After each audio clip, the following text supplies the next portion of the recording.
उत्पत्ति अध्याय 44 वचन 18 से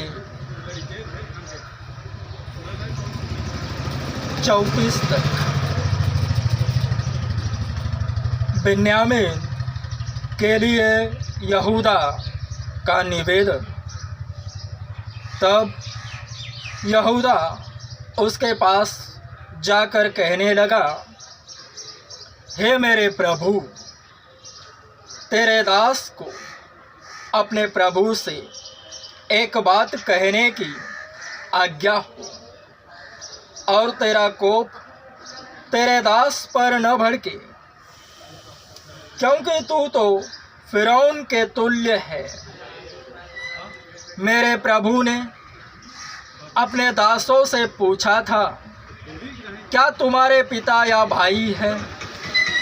और हमने अपने प्रभु से कहा, हाँ, हमारा बूढ़ा पिता है, और उसके बुढ़ापे का एक छोटा सा बालक भी है, परंतु उसका भाई मर गया है, इसलिए वह अब अपनी माता का अकेला ही रह गया है, और उसका पिता उससे स्नेह रखता है।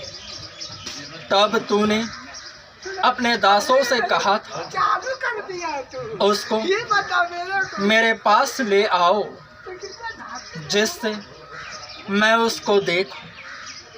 तब हमने अपने प्रभु से कहा था, वह लड़का अपने पिता को नहीं छोड़ सकता, नहीं तो उसका पिता मर जाएगा।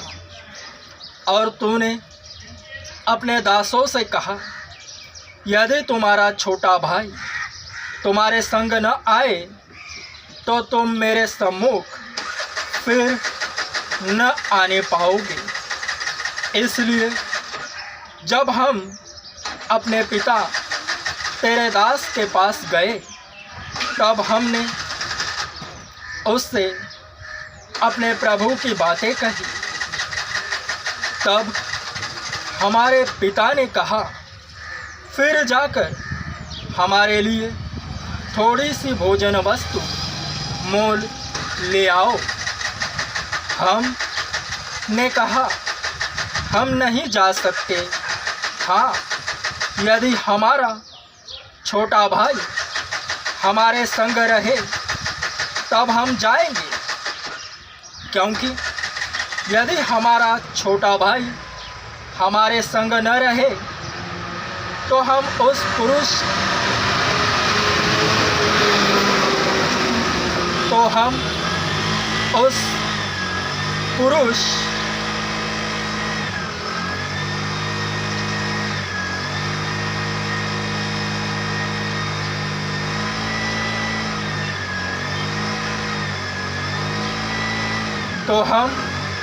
पुरुष के सम्मुख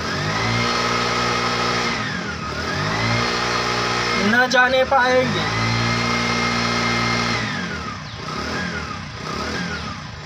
तब तेरे दास मेरे पिता ने हमसे कहा, तुम तो जानते हो कि मेरी स्त्री से 2 पुत्र उत्पन्न हुए, और उनमें से एक तो मुझे छोड़ ही गया, और मैंने निश्चय कर लिया कि वह फाड़ डाला गया होगा, और तब से मैं उसका मुँह न देख पाया।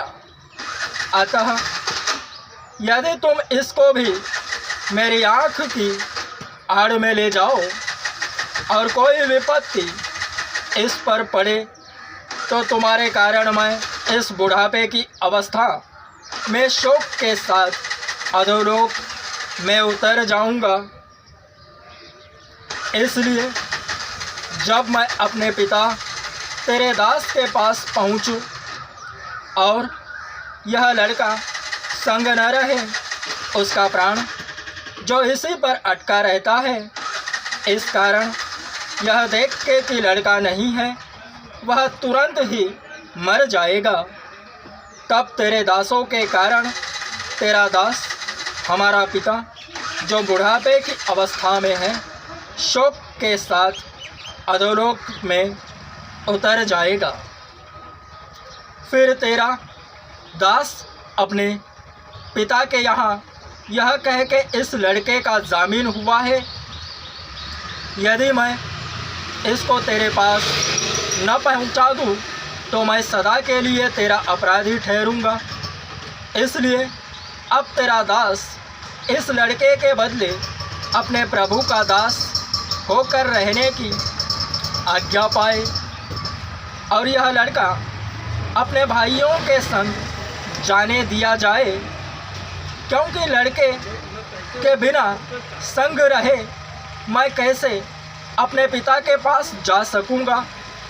ऐसा न हो कि मेरे पिता पर जो दुख पड़ेगा वह मुझे देखना पड़े।